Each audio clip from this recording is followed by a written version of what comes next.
Hey guys, welcome back to the YouTube channel, and today I am going to be going over the water cycle notes. This is pretty easy. We've been talking about this probably since we were in elementary, right? So this should be pretty straightforward. The water cycle is the process by which water moves through the earth and the atmosphere. And we've got some important vocabulary words. Evaporation is when water turns from a liquid to a gas. This is going to be caused by heat from the sun. The sun powers everything. Without the sun, there would be no water cycle, there would be no photosynthesis, right? So basically no life. Condensation is when the water gets cooler and it goes from a gas to a liquid. This is going to happen in the atmosphere. The clouds is where condensation is happening. And then once the water droplets fall from the clouds, that's called precipitation. And that can be rain, snow, sleet, or hail. The ocean is the largest body of water. And like I said, the sun is what provides all of the energy for this. Here is a picture of the water cycle, but the next one is prettier because it's colored. So this is showing you all the different steps of the water cycle. Other things that I want to talk about are other words. Runoff is when water runs over the land.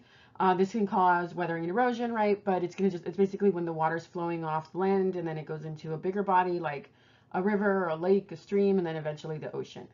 Transpiration is when plants release water. It's kind of like, imagine the plants are sweating, but it's not a liquid. It's a gas that it's water vapor that the plants are giving off. They're just kind of leaking out water vapor.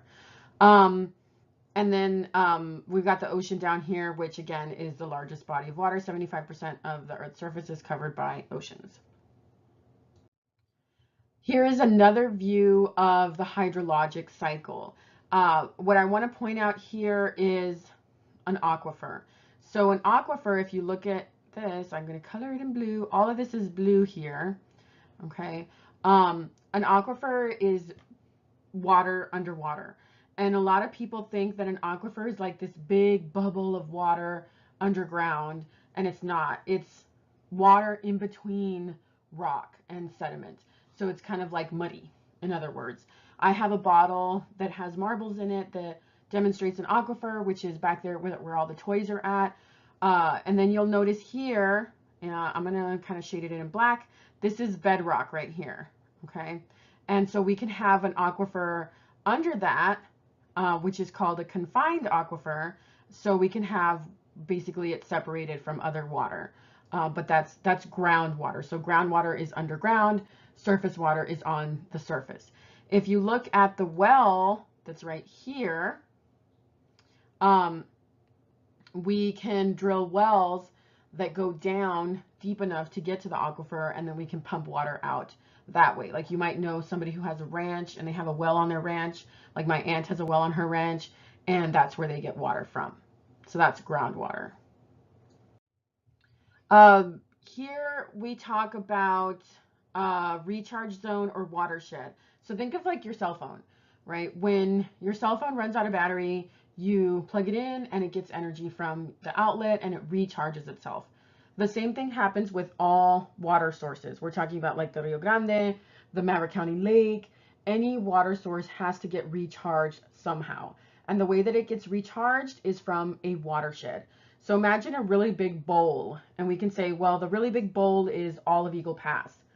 Every single water droplet that rains down on Eagle Pass is going to eventually end up in the Rio Grande, right? So you say the recharge zone for the Rio Grande is Eagle Pass, and a lot bigger area. Like Piedras is also a recharge zone, and Del Rio is a recharge zone for the Rio Grande. And so that's also called the watershed, or where all the water comes from. Any droplet that falls in the watershed is going to recharge whatever body of water is in that area. So you can also say, you can go on a smaller scale and say, well, if it rains at Chili's is really close to the lake, right? If any water falls there in that area, it's going to recharge the Maverick County Lake, okay? Or if there's a canal near your house, if water falls in your yard, it's going to eventually recharge the canal system that's right next to your house. Although that's not a natural area, right? We build canals, it's still a recharge zone. Now, I also want to talk about this area down at the bottom that's called the saturated zone. And I want you to kind of picture this area as being something else. I want you to pretend that you are standing at the pulga that's right by Shelby Park. Like, you know, those soccer fields that are down there by the river, right by the bridge, by Bridge 1. If you were to stand there on top of the hill, right, and you look out down at the river across to Piedras, if you were to start digging down, okay, you would eventually reach what's called the saturated zone for where there's groundwater. And that's going to be at the same level. If you look across here, it's going to be at the same level where the water's at. Okay, whoa, kind of messed up a little bit right there. But it's the same level where the water is at here at the Rio Grande. Okay, and that's called the saturated zone, and so that's groundwater that we can reach also. So this is the stream. This would be like Eagle Pass right here, my awesome handwriting, and then this would be Piedras Negras right here. That's the stream. This would be the Rio Grande, and so the saturated zone is when I dig down and I reach water, and that's going to be at the same level that the river is currently at. Okay. On to the next. Here are what we call river basins of Texas. And these are the recharge zones or the watersheds for different rivers. If you look at number 23, that's for the Rio Grande. So any droplet of water that falls in that area is going to eventually end up in the Rio Grande. You've got other ones like the Red River Basin, the Sabine River Basin, the Neches River Basin. All these different ones are going to lead into a river. But you can also say that these are also going to lead into the Gulf of Mexico, right? Eventually, all of these are going to combine in the Gulf. So you can think of different recharge zones or watersheds in different scales. Like, well, all these are going to lead into a small river, but then that small river all leads into a bigger river, okay? Here's one for the United States. Bam. Look at how they combine all of these rivers in Texas to just the Texas Gulf, because they know, oh, all of those are going to end up in the Gulf of Mexico anyway. And then look at the blue Rio Grande one. That one's also going to end up in the Gulf too.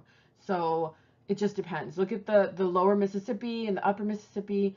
Those all end up in the Gulf as well. But they're all part of the watershed for the Mississippi River. Any droplet of water that falls in that area is going to end up in that river. So that's the watershed. So like I mentioned before, really quick, surface water and groundwater. Surface water is on the surface, right? It's a lake, ocean, river, pond, and groundwater is going to be underground. It's an aquifer, and they can turn into each other. One can, if it sinks down through percolation, right, surface water can become groundwater. Groundwater can become surface water through a spring, which goes up, right, from the ground. If you've ever read Tuck Everlasting, remember they drank water from a spring. Let's talk a little bit about how much water there is out there in the world. So we've got 6 categories: salt water, fresh water, stuff that's frozen in ice caps and glaciers, groundwater that's underground, lakes and rivers, and then we have soil that's water that's in soil and air. So if I were to pretend or have a model of all the water in the world, we could break that down to be 1,000 milliliters, okay? Represents all of the water on Earth. So this is just a model, so it has limitations. This is just kind of like showing us visually what we would have. So go ahead and write a prediction, and out of the 1,000 milliliters, how much do you think is salt and how much do you think is fresh? How many milliliters of that? If all the water in the world was 1,000 milliliters, okay, we're breaking it down into a scale. How much would be salt and fresh? Write that down. And here's your answer. Salt water would be 972 milliliters, while fresh water would only be 28 milliliters of water. So out of all the water that's on Earth, a lot of it is salt water. And if we break down just that 28 milliliters, the fresh water, this is how we would break it down. In the ice caps and the glaciers, there's 23.5 milliliters. Groundwater is 4 milliliters. Lakes and rivers is 2 drops and soil and air is just 1 drop of water. So there's a lot frozen, which is why with climate change, it kind of worries us, and this can cause flooding with the melting of the ice caps and glaciers and things. That's really going to start to flood certain areas. And that's why we're always concerned about that. So go ahead and answer these bottom questions that you have here. Were you surprised at any of the amounts? Do you feel the need to conserve water? Hopefully this will motivate you to turn off the water while you're brushing your teeth, or maybe take a little bit of a shorter shower. And then explain to me what the bottles represent. What does the actual bottle represent? And then the last one, does the amount of water in the earth ever change? It doesn't, right? It just moves around. Some of you guys freak out when you look at the toys that I have in the back, and you'll notice that I have one that actually a student gave me from NASA, and it says recycled urine. And you guys are like, is it really recycled urine? Yes, all water is recycled urine. At some point, something drank it, a dinosaur drank that water and then peed, and it ended up in a river or something, or went through the water cycle again over and over 1,000,000 times. So all water that exists has been water for millions and millions of years. It just keeps going through the water cycle. Okay. If you have any questions, let me know, and I will see you guys in class. Thanks for watching.